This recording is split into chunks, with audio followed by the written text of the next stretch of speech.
More than 5 million rounds of ammo have been fired from the Army's tough new helicopter, the OH-6A Cayuse. Reloading completed. We can go. Hey guys, Operator Drewski here, and today we are flying none other than the Hughes OH-6 Cayuse in Rising Storm 2 Vietnam.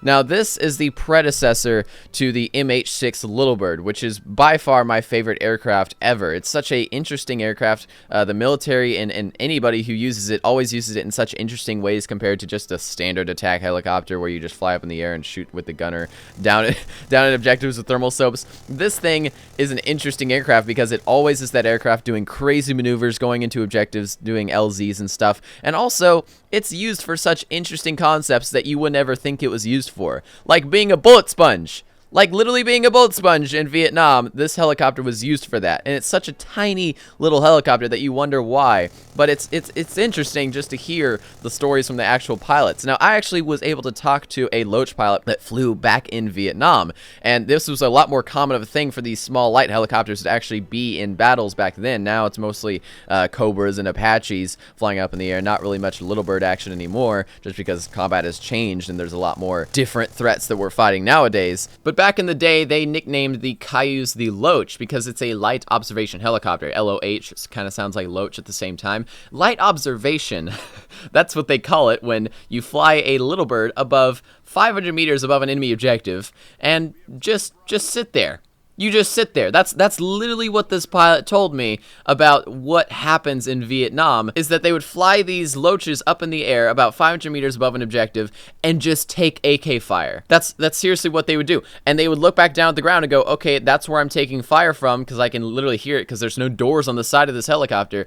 Then they would radio over to the Apache or whatever close air support jets were in the area, and then they would drop napalm or they would drop Hydra missiles onto the enemy objectives. And why these LOACHs were used for this is that they're so cheap. They're around $30,000 per airframe, which is insane. $30,000 at the time was not as much as it is now, but still, compared to something like the Apaches or the other jets at the time, this was such a cheap helicopter. And also, something that was interesting about the helicopter is that because it's such a small airframe, the entire, I guess, engine, the entire inner workings of a helicopter had to be shoved into this totally customized tiny space. And therefore, this helicopter was made with extremely simplified parts. It wasn't like a standard helicopter that had the space to really be complicated, and so they had to simplify the engine a lot, which actually made it a lot more rugged, a lot more durable than most. The pilot I actually spoke to about this helicopter told me that this helicopter could take something like 40 to 50 AK-47 rounds into the bottom of the aircraft, and the pilot would be fine as long as it didn't go through the doors on the sides, and the helicopter would also be fine, which is insane. Think of flying in a helicopter as you're seriously hearing AK-47 fire coming through the bottom of the helicopter. That'd be terrifying to me. But this thing was a beast. It could take so much AK fire, and therefore it was used for doing those kind of just scouting runs. Flying above objectives, just kind of moving slowly in circles above objectives, just making sure that he knew where the enemies were because they were firing up at him. And if there was no other close air support at the time to drop napalm or fire Hydra missiles into gigantic areas of jungle, because you can't really see the enemies directly, you're just kind of guessing and checking, hey, there's enemies north of this river, and there's gunfire coming from the south of the river, I'm going to guess that the enemies are south of the river. So that's basically how they would designate targets, is just say, south of the river on this grid mark, that's basically where the enemy is. But just in case the LOACH pilot didn't have any help from other aircraft, he also was equipped with an M134 minigun, just like the one in Rising Storm 2 Vietnam. This minigun is insane. It fires 7.62. It's just your basic minigun. It's the ones that they use in Black Hawks nowadays. It's the same type of model. And this is a fixed minigun as well. So the helicopter pilot would fly about 5 meters, is what he said, above the tops of the trees and just fire around 10-second bursts into the enemy jungles. It's kind of crazy. I would be terrified of a floating minigun up in the air firing into a jungle that I was, trying to fight the U.S. Army in. And that would be just a terrifying sight and a terrifying sound to have a minigun with 7.62 rounds flying past you at, I don't even know what RPM it fires at. He did actually make a note about the RPM, is that if he flew like over a football field, about 500 meters up, firing his gun fully auto at that football field, he could hit every square foot of that football field all the way down. But yeah, at some point in the war, I don't actually know if it was after the Vietnam War or if it was during, but they got switched out for the Kiowa helicopters because somewhere in the White House they made like a background deal to replace the OH-6 Cayuse with the I think it was OH-58, maybe 59. I think it's an OH-58. Sorry, I just hit my microphone. But they switched these out for the Kiowas, and reportedly the Kiowas could only take just like 5 AK rounds before they were disabled, just because they're such more complicated aircraft, and their instruments would go dark instantly once they started taking fire. The wiring would mess up and things like that. And something like the Little Bird was known to be such a simple helicopter just because I think it took 1,300 hours. Every 1,300 hours that this helicopter was flown, they would actually start replacing parts on it. Every 300 hours, they would do just a check. They would actually just check the helicopter every 300 hours. And in normal helicopters, it's something like 100 or 50 helicopter flight hours.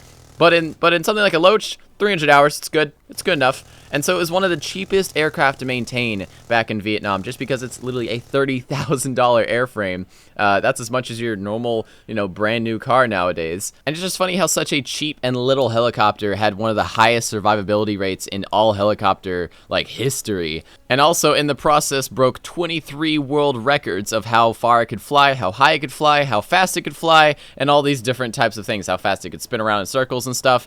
It was insane just how much this helicopter actually achieved. Yeah, just looking at Wikipedia, the aircraft's distance that it could fly was longest marked as 1,739 miles, which is 2,800 kilometers calculated into kilometers. That is for a helicopter? Seriously, come on now, calm down. Now, what's funny about something like the tiny little Loach is that it was originally made for, scouting and basically just marking enemy positions and taking a lot of fire, but then it was transferred into the Little Bird through special operation needs. In that when, I think they tried to rescue the hostages, the American hostages in Tehran, I forgot how it's pronounced, they realized that they just couldn't do it because I think they tried to use a Huey the first time and it failed. They just didn't have a lot of really good experience in these helicopter pilots of doing special operations type of stuff, like trying to rescue hostages and go into LZs very, very fast and quickly, and very, very small, tight LZs as well that something like a Huey or a Black Hawk couldn't really fit in. And it was deemed the Little Bird because out of all the helicopters like the Black Hawk and the Chinook, it was a lot smaller in size. And ironically too, what's funny about this is that the I guess operation that they did to create basically the new Little Bird is Operation Honey Badger. That was literally the name. So Honey Badger don't give a shit.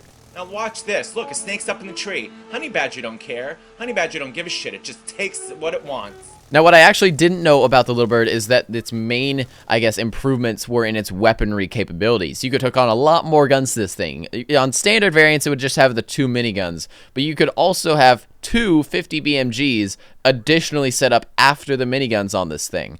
If you really just wanted a lot of firepower, put a 30mm chain gun on this thing. That's the gun on an Apache. That's like the gigantic dug type of gun that goes on an Apache. That could go on this little tiny helicopter too. I would hate to try to counteract that as it pushed your helicopter to the left every time you fired. You could also, hook on like Hydra rockets and anti-tank guided missiles like Hellfires and even Stinger missiles to this thing, which is just insane. I'm so surprised that you could actually hook on a Stinger missile to a tiny helicopter like this. Like the technology that has to work with the lock-on and all that must be somehow worked inside the helicopter, which is pretty crazy for such a small little cockpit area. But yeah, so instead of just a helicopter floating there above the trees with 1 minigun, imagine a helicopter with 2 miniguns and 2 50 cal. Or maybe a Hellfire missile, or maybe a Stinger missile as well, all in this one little tiny package. It's a pretty insane helicopter, and it's fun just to go look up different military vehicles and see their history, as well as talk to real pilots of these helicopters and see the differences that they had whenever they switched to other helicopters, and like pilots that have crashed once or twice, to hear their stories about how basically they crashed super hard on the ground, and if they would have crashed with something like a Huey or a Kiowa, then they would have been just crushed under its own weight. rate, or it'd be much more difficult to crash just because it's such a larger aircraft compared to something like the LOACH. The LOACH was definitely a useful weapon in the military in Vietnam, and definitely was something fun to fly in something like Rising Storm 2 Vietnam. And definitely there's a fine line between realism in a game and just arcadiness, but I think this game does that right. I think this game with the advanced flight model really does helicopters right. I think I said that in my Cobra video as well, where it feels like a realistic flight model that you'd find off of something like DCS, yet it's in a game such fast-paced and kind of more arcadey like Rising Storm 2.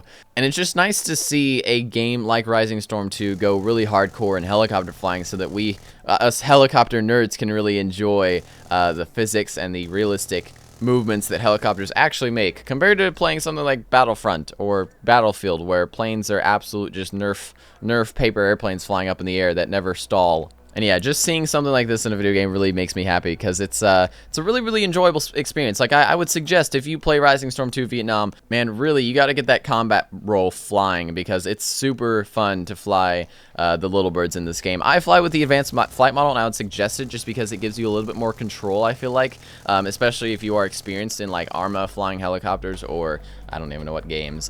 Even Battlefield 4 does it pretty okay-ish. It doesn't do it super realistically, but you would understand it better if you did the advanced flight model. So yeah, hope you guys enjoyed the video. I definitely enjoy flying this helicopter in-game, so if you'd like to see some more action, then comment it down in the comment section down below. And I will see you guys in the next one. Have a good day, everybody.